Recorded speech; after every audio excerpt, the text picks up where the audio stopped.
parish where I minister in Liverpool, to have seen over the last probably 9 to 10 months a real explosion in house building. It's meant that we've had new families move into the parish, and families that perhaps were living in older, very cramped accommodation now have a better home to go to. And as a result, we have, I suppose you have the same tradition here, where you're invited to bless the house, and then they have a party, which is great. You know? It's any excuse we find in Liverpool to have a party, that's very, very important. I suppose in the last 6 months, I've probably been to about maybe 20 of what we call housewarmings. That's the title we give them. And it's no wonder I'm the shape that I am, but there you go. But it's all about making your home open and making your home welcome. And that's what we see in the first reading today. Wisdom wants to build a house of welcome. And notice, this house is a very fancy house. In the days before Dallas, right, it has 7 columns. Not 1, not 2, not 3, 7 columns. So it really is something really ritzy and very, very grand. There was a time within my own family that every time somebody built a new house, you know, the next one had to build another bathroom, and then the next time there was another bathroom and a sunroom added on, and then it was almost like a competition between themselves to make sure who had the biggest and the best. Well, certainly Lady Wisdom today in our first reading is inviting us in to this house of plenty, because notice, what does she do? She sends out into the neighbourhood people, those servant girls, to bring us in. So that even if we kind of didn't get the message the first time, we didn't get the text, we didn't get the email, there's no excuse, because physically you're going to be dragged in to this house of welcome. And what has all that got to do with our first gospel reading? The gospel today, as I said at the start, is quite challenging. Jesus lays it on the line. Unless you eat my flesh and drink my blood. How many times do we hear that in the reading? At least 5 times.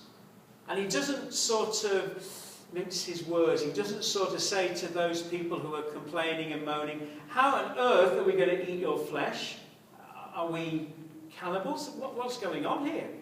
He doesn't sort of run after them and say, oh no, I'm only just meaning it symbolically. I'm only just meaning it figuratively. No. He lays it on the line and really makes the point about flesh and blood. What is all that about?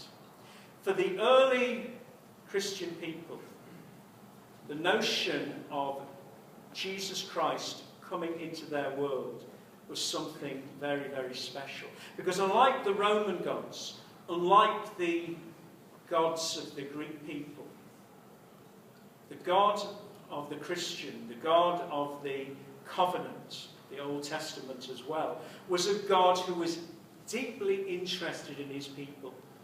The Romans and the Greeks had visions of their gods sort of sitting up on their holy mountains, sort of almost playing or toying with humanity. No, for the God of the Christian, God is involved. So involved that he becomes flesh and blood, literally. And so many scholars feel that today John is encouraging us to reflect not so much on Eucharist,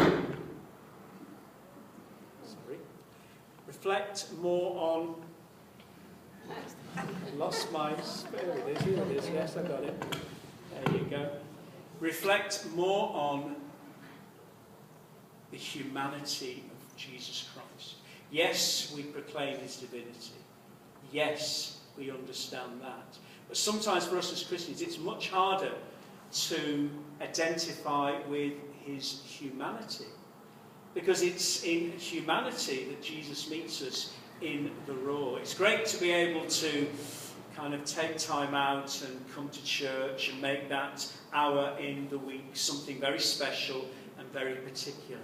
What Jesus is saying to us is, no, it's not just about that hour in the week, it's all our lives, it's all the week that is special and holy, because Jesus says, I've come to you as God, and I've also come to you in flesh and blood.